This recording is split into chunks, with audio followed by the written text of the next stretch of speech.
Okay, so male privilege. This has been a discussion video that I have been sitting on for a very long time, and the reason I haven't yet created anything like it is because I have sort of been ruminating over the topic in my mind. The question I am going to pose for all of you tonight is, did I benefit from male privilege, / do I benefit from male privilege? Short answer, no. Long answer, let me explain. So, let's set up a clear definition. Male privilege is defined as privileges based off either sex or perceived sex. In this case, namely, being male, hence the obvious male privilege. Let's sort of break this down. In order for something to be male privilege, it obviously has to be 1, a sex-based privilege, and 2, a tangible benefit. So, firstly, I'm gonna open it up and say that I did not benefit from any perceived notion of male privilege when I was younger. You see, male privilege is a topic entirely based off gender stereotypes. For example, a traditionally masculine male may benefit from perceived examples of male privilege, but a gender non-conforming male would never benefit from the examples because they do not fit the role of a traditional male. Likewise, that is the reason why, for example, people say that hetero privilege exists, because gay men, on average, have a higher risk of being attacked for, stuff than heterosexual men. So male privilege isn't clearly definable. But anyway, let me open up with my personal thoughts on this. So, one example of male privilege that is often cited is that males are able to walk out safely at night. They don't have to take shortcuts, they don't have to worry about anything, right? Well, this example is false, and let me explain why. So, when I was growing up, before I knew I was trans, before all of that, I always just assumed that I was kind of gay and that I was repressing all that. So, I basically was a twink pre-transition. Therefore, I was not a dominant male, stereotypical male, whatever you want to call it. So, I didn't specifically benefit from male privilege. For example, when they say that, men are able to walk home safe at night, they don't have to worry about being assaulted as much, that simply wasn't true for me. Because when I was growing up, I always had to worry for my safety because I was weaker. I did not have the phenotype of a male. I was significantly weaker than all of my male colleagues. In fact, I was significantly weaker than my female colleagues as well. And I have multiple friends that knew me during high school that can attest to this. So that whole example in and of itself is kind of flawed because it goes under the assumption that when you're able to walk home safely at night, that you're a fully built heterosexual male that's ripped and all that. Ripped is the informal term, obviously, but yeah.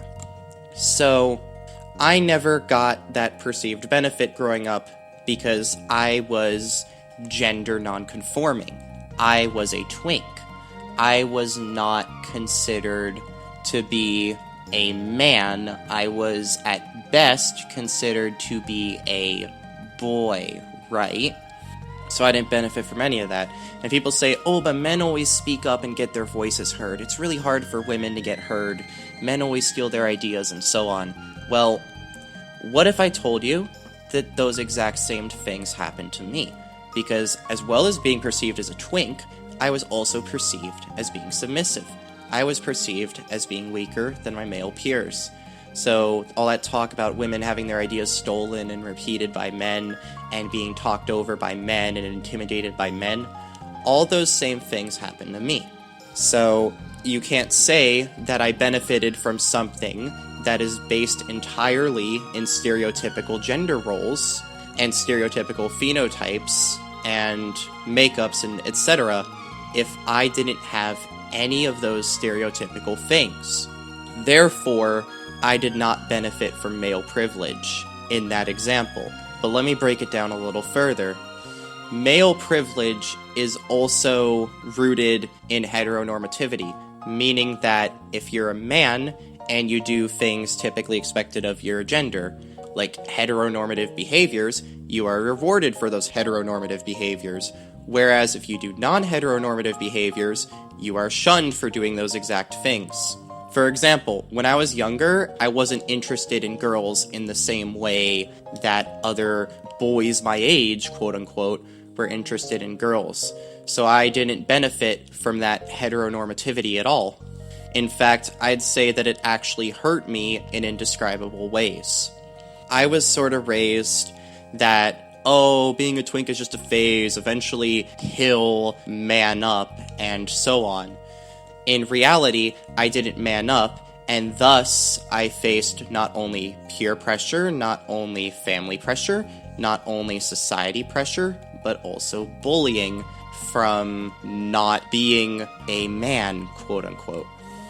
So, I didn't experience it. And now that I've talked about that, let's move on to a more recent example. So, here's a question I'd like to pose.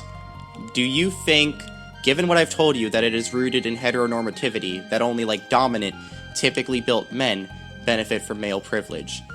Do you think that I benefit from male privilege even if I'm a non-passing trans woman? The answer is no, of course not. See, everyone knows that transvestites don't get as much respect. Male transvestites, even, are made fun of. So, if what is perceived as a man cross-dressing is made fun of, then how do you assume, with the way society works, that a trans woman will be treated any better? The answer is, they're not. I was never treated any better. In fact, I was treated like a sissy, I was called a pansy.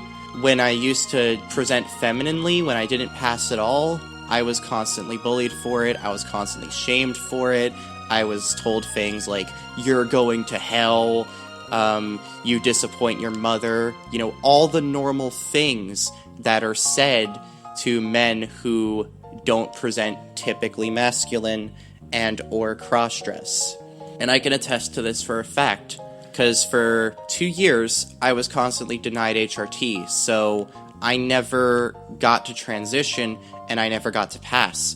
So when I did present female, I was non-passing. Therefore, I can speak with certainty on the matter that no matter what my chromosomes say, I was still bullied over this, I was shamed over this, I was basically made to self-harm back then and all this stuff. I used to be a prominent self-harmer, so you can't say I have male privilege when I was treated poorly by not conforming to rigid expectations set by society.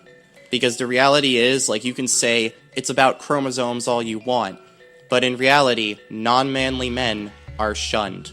That's just the way it is. I can speak from being in both genders, being treated as both genders, living as both genders, that men who aren't stereotypically masculine do not benefit from these perceived examples of male privilege. Therefore, based on those examples, I can say that I do not benefit from male privilege. And to the other, more adult examples, let's say the wage gap is real for argument's sake, right? How does that affect me? Again, I didn't have typical male freedoms growing up. I didn't have typical male privilege, typical male strength, typical male priority, nothing. Because I wasn't heteronormative, so I didn't benefit from any of that. So I never was able to get a job growing up, and even today, I am still having trouble finding a job. Because as much as I pass physically, people sort of know. My legal name hasn't been changed, my voice hasn't been fully changed, so you can't say that I am perceived as, male, despite all that.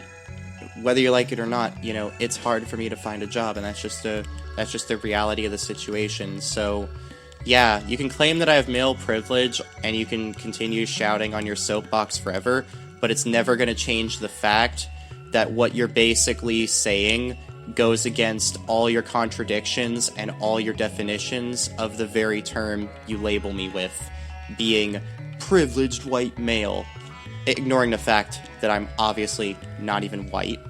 I am Hispanic, but that's what I have to say about this whole thing. And before I go, I would like to say that if there's anyone out there who wants to debate me, anyone who wants to, like, talk to me about this and, like, be on here and tell me how wrong I am, I invite you to go ahead. In fact, I take it as a challenge more than anything. So if you want to do that, as long as you remain civil, like, I'm willing to debate, I'm willing to hash it out. Just don't be uncivil. Like, if you're gonna come onto my channel just to dead name me, like, that's not okay. But if you're gonna come onto the channel to have a logical debate, go ahead. Like, I'm willing to take anyone on. Even these so-called TERFs, which I really don't like using that term, by the way, because it sort of has, like, no meaning now because it's been driven into the ground.